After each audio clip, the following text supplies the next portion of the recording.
Hola alumnos de segundo año, les habla el profesor Leandro Oviedo. Bueno, acá les voy a estar explicando sobre la clase número 9 de Historia, que hace referencia a lo que es la Edad de Piedra. Arrancamos con lo que es el Paleolítico.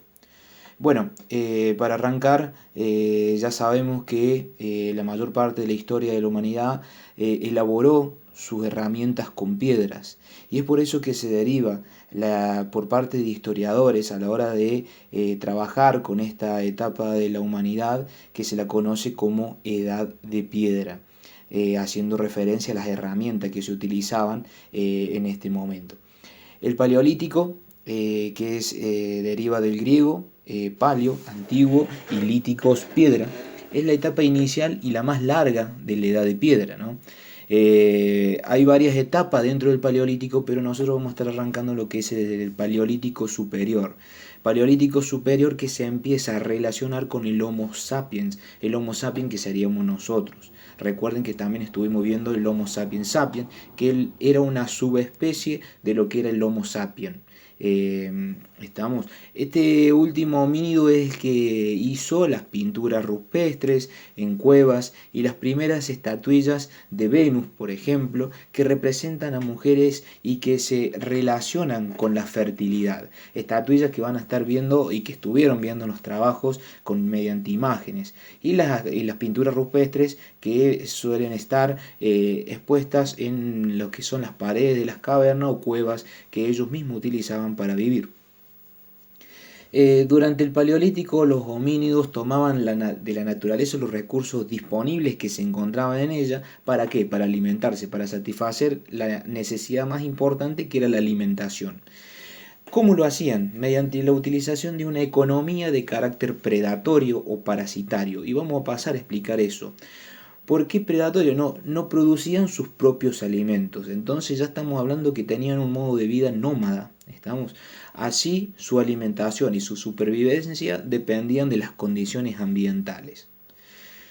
La alimentación mediante la recolección de hierbas, frutos, raíces, cortezas, y más tarde comenzaron a robar presas de los animales, que los mismos animales cazaban a otro animal. Entonces iban estas sociedades, estos humanos, y le robaban las presas a esos animales para alimentarse. Esta práctica es lo que se relaciona con lo parasitario. Se alimentaban de las presas cazadas por otros animales. Luego idearon estrategias y elaboraron herramientas especializadas para la caza mayor. En estos momentos hablamos de la caza de grandes animales. De grandes animales estamos hablando, por ejemplo, de lo que es el mamut, que llegó a pesar en esos momentos lo que son, estamos hablando de un animal de 12 toneladas. Recuerden que una tonelada son 1000 kilos. Es impresionante el animal, que en una de las imágenes del texto también lo podemos apreciar de cómo se realizaba. También obtuvieron estrategias y de la inteligencia de copiar a los animales, cómo cazaban a los otros animales. ¿Y cómo lo cazaban? A través de muchos animales atacando a uno solo. Entonces obtuvieron esa modalidad. Muchas personas atacando a un solo animal, pero en este caso se encontraban con animales inmensos. Los grupos adoptaron un modo de vida nómada, es lo que veníamos trabajando, y a medida que conocieron el territorio, y en cada estación del año se dirigían a lugares donde había mayor recursos. En la estación de año de invierno se trasladaban hacia un sector de la superficie terrestre donde no es tan extremo el invierno, sino que haya algún tipo de recurso para alimentarse. El dominio del fuego. El dominio del fuego fue un elemento fundamental para las condiciones del ser humano en ese momento. Ya podemos hablar de que el humano lo empieza a aprovechar a través de un efecto natural, un fenómeno natural, por ejemplo lo que es el rayo que cae, un rayo que cae de lo que es a través de una tormenta, y eso hace que se prenda fuego un árbol. Desde ese momento, entonces la sociedad lo trata de conservarlo, de transportarlo hacia otro lugar, o también a través de lo que es la combustión espontánea mediante periodos de sequía y calor extremos. Después de 400.000 años, recién ahí la sociedad pudo realizar y reproducir lo que es el fuego a través de lo que es la fricción y la percusión. Hay imágenes en el texto que también explica esta situación. La utilización del fuego va a beneficiar a la sociedad para calentarse, para realizar tareas nocturnas, también para la socialización. ¿Cómo es la socialización? A través de fogatas, a través de esas fogatas realizaban rituales, realizaban reuniones para festejar algo, por ejemplo, y también para ahuyentar a depredadores. Pero científicos más adelante comprobaron que esto fue muy importante para la utilización para cocinar los alimentos y no ingerir esos alimentos con muchas bacterias o parásitos, ya que los eliminaba esa cocción. Estos científicos hicieron hincapié que beneficiaba a la sociedad, ya que al comer alimentos descompuestos con bacterias, con muchos parásitos, eso afectaba a la mente del ser humano. Entonces esto benefició a lo que es la nutrición y favoreció al desarrollo cerebral. Después estamos hablando de lo que es las primeras sociedades, cómo estaban divididas. Había una pregunta que hacía relación a esto, de que cómo estaban organizada la sociedad. Y bueno, era que sería que estaban formados por grupos reducidos ya por empezar. Realizaban de manera colectiva las diferentes actividades entre todos. En algunos lugares había líderes ocasionales. Líderes ocasionales que se lo llamaba, por ejemplo, el cazador que obtenía algún animal o cazaba algún animal muy grande o sabía dónde estaban los animales. En ese momento, a la hora de cazar, estaba ese líder ocasional. O también las personas el líder ocasional que sabía dónde estaban los frutos, o el que descubría algún río para abastecer a la comunidad con agua. Este tipo de sociedad se la denomina como banda u horda. Y bueno, las bandas no superaban los 50 individuos porque requerían de un territorio muy extenso para alimentarse, y entonces por eso que si un grupo crecía mucho se separaba de ese grupo, migraba hacia otros lugares despoblados, y de este modo entonces los humanos se distribuyeron por gran parte del mundo. También afectó lo que es los fenómenos naturales, los cambios de climas, los cambios que se fueron produciendo en el medio ambiente. Entonces la disminución de la temperatura global llevó a las alteraciones climáticas, y este tipo fomentaron las migraciones masivas. ¿Qué quiere decir las migraciones masivas? Que grandes comunidades de personas se trasladaban de un lugar a otro para tener mejor vida o satisfacer mejor sus necesidades. Después estábamos trabajando con lo que es la edad de piedra del Mesolítico.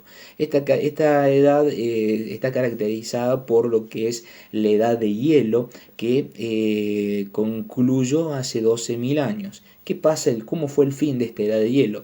Entonces surge lo que es un aumento de temperatura, entonces los glaciares empiezan a retroceder, empieza a aumentar el nivel del mar. ¿Por qué? Porque al descongelarse esos glaciares, el agua se distribuye hacia los mares o los océanos. Con estos cambios ambientales se desarrolla una biodiversidad. ¿Qué pasa? Los animales que estaban adaptados a las bajas temperaturas, a las zonas frías, se fueron hacia los lugares cercanos a los polos. Y los animales que estaban adaptados más a lo que es un clima más templado, más cálido, se fueron quedando en lo que es una zona tropical. ¿Cuál sería la zona tropical? Donde recorre la línea del Ecuador entre la franja de lo que es los trópicos de Cáncer y el trópico de Capricornio. Después lo que es el Mesolítico, que meso viene de lo que es el medio, derivado de la palabra del griego medio, y el lítico lo que es la piedra. Si bien durante este periodo muchas sociedades mantuvieron el estilo de vida del Paleolítico, aumentaron el consumo del pescado y moluscos y de vegetales. Comenzaron también a cazar la caza de animales de menor tamaño y las aves. En algunas zonas donde existían diferentes ambientes de territorio acotados, los recursos eran abundantes. Es por eso que las comunidades fueron abandonando el modo de vida nómada y se fueron instalando en los lugares, como dijimos recién, en territorios donde el recurso era muy abundante. Se fueron asentando en esos lugares mediante chozas, mediante comunidades, mediante aldeas, fueron campamentos permanentes. Eso fue posible para el consumo de las semillas, podían guardarse mucho tiempo, la recolección intensiva del pescado, del molusco, en mares y ríos, y comenzaron a construir más herramientas mejor basada en lo que era la tecnología del momento. La nueva especialización en la recolección y las técnicas de caza permitió a los grupos humanos ir conociendo los ciclos reproductivos de las plantas y los animales. Este aprendizaje fue en el futuro, en ese momento ese aprendizaje de saber cómo era la técnica de caza y cómo era el ciclo reproductivo de las plantas y los animales, llevó en el futuro a desarrollarse lo que es la agricultura y la ganadería.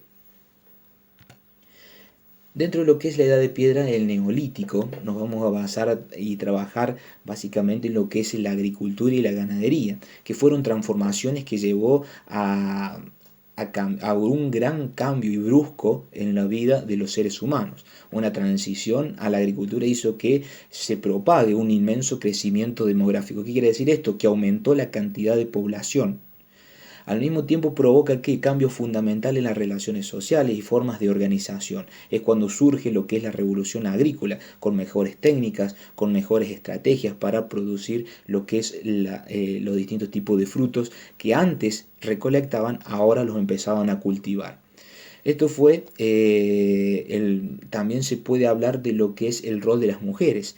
El rol de las mujeres que eran recolectoras de frutos y cereales, probablemente lo que les permitió, partiendo de la observación, descubrir que allí es donde caían las semillas de las plantas, al tomar contacto con la superficie, con la tierra, y a tener una humedad específica, esa semilla después empezaba a germinar y empezaba a crecer la planta. Allí se dio cuenta las mujeres, al estar en momentos de recolección de frutos, que esas semillas se podían reproducir. Entonces descubren que al sembrar de esa semilla en el suelo adecuado, luego una vez crecían las plantas, podían cosecharlas. Y así llegan a aprender a domesticar las plantas. Eso se lo llama la agricultura. Los primeros cultivos fueron de los cereales, los trigos y cebada. Luego, ¿qué pasa? Aparece un caso similar pasa con los animales.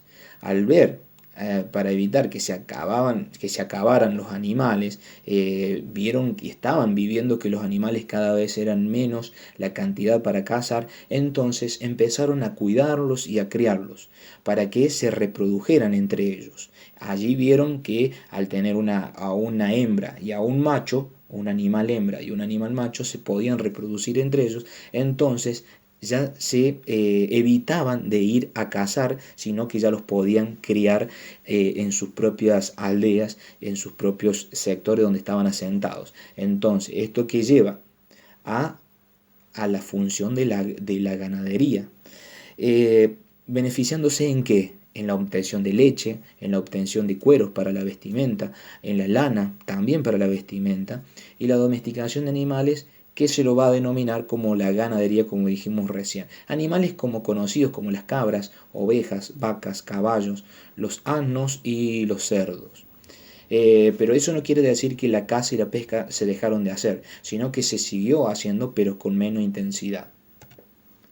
Después tenemos lo que es la organización social. La organización social, el paso de una economía productora de alimentos, permitió a los grupos de no tener que desplazarse a conseguir alimentos, como habíamos estado trabajando recién. A la vez, el cuidado constante de animal y planta llevó a nuevas comunidades a establecerse de manera permanente en un lugar. Pasaron ya directamente de una vida nómada a un sedentarismo. ¿Se entiende? Y estos asentamientos se ubicaron por lo general en lugares fértiles, con acceso cursos de agua o bosques cercanos a los ríos, arroyos. Con el tiempo, la ocupación permanente de un espacio llevó a que aparecieran las aldeas. ¿Qué eran las aldeas? Estaban formadas por varias familias. Cada una de ellas tenía su vivienda. Las tierras eran poseídas en común por la comunidad.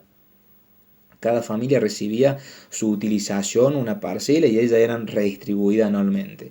Las praderas para los rebaños era también una propiedad comunal. Las familias cooperaban para la defensa del poblado y las comunidades comenzaron a construir viviendas más sólidas. Se dejaron atrás lo que eran las chozas comunes de anteriormente. El surgimiento de nuevas actividades, el desarrollo de la economía productora provocó un gran crecimiento demográfico y una mayor división del trabajo. Ya de por sí, cuando empezamos a hablar de una organización de aldeas y una comunidad tan grande, eso llevó a un gran crecimiento demográfico. Repito, un crecimiento demográfico quiere decir que aumenta la cantidad de habitantes en esa aldea. Y entonces, al haber gran cantidad de habitantes, ya podían y ya fueron inteligentes ellos en realizar una división del trabajo. Cierta cantidad de personas se dedican a ¿qué? A criar animales, cierta cantidad de personas se dedican a recolectar fruto, otros se dedican a lo que es la agricultura, a cultivar, otros a sembrar, cierta cantidad de personas también se pueden dedicar a cosechar, ya tenían una organización, ¿se entiende? En los momentos del año de menor trabajo agrícola y ganadero, los hombres y las mujeres desarrollaban una gran variedad de trabajos necesarios para el sostenimiento del grupo. Trabajos como la cestería, la carpintería, el tejido y como también la alfarería, que se trataba en lo que es la arcilla y el barro cocido para crear lo que son las vasijas. Eh, Después, en la edad de los metales, que uno de los últimos temas que estuvimos viendo en esta clase, que es la invención de la metalurgia. Al final del Neolítico, diferentes grupos comenzaron a experimentar los efectos del calor sobre los diferentes materiales. Así, descubrieron que podían trabajar los metales.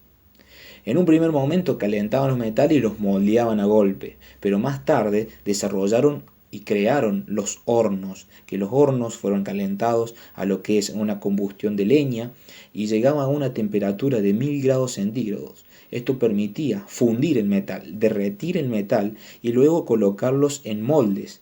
En esos moldes podían hacer distintos tipos de elementos, ya sean herramientas, ya sean armas para la guerra, para defenderse o también para hacer joyas. El primer metal utilizado fue el cobre, que es uno de los más blandos, que mejor que se podía trabajar en ese momento, y más tarde hubo mejoras de técnica que permitieron trabajar con lo que es el bronce, una aleación de cobre y estaño, una mezcla de cobre y estaño, y luego llegó a lo que es la utilización del hierro. ¿Qué pasa con esto? Se desarrolló así el trabajo de los metales para construir herramientas más eficaces, joyas y adornos. ¿Para quiénes? Para las autoridades. ¿Quién serían las autoridades? Los jefes de la comunidad, los caciques en los aborígenes, que sería el cacique, el líder de esa sociedad, de esa comunidad, el que manda, el que tiene el mayor poder en esa comunidad, así como nuevas y más eficaces armas. Con el desarrollo de la metalurgia finalizó la edad de piedra y según arqueólogos, a partir de entonces se inicia la edad de los metales. Espero que les haya servido esta explicación, les mando un abrazo muy grande, saludos y que estén muy bien, chicos.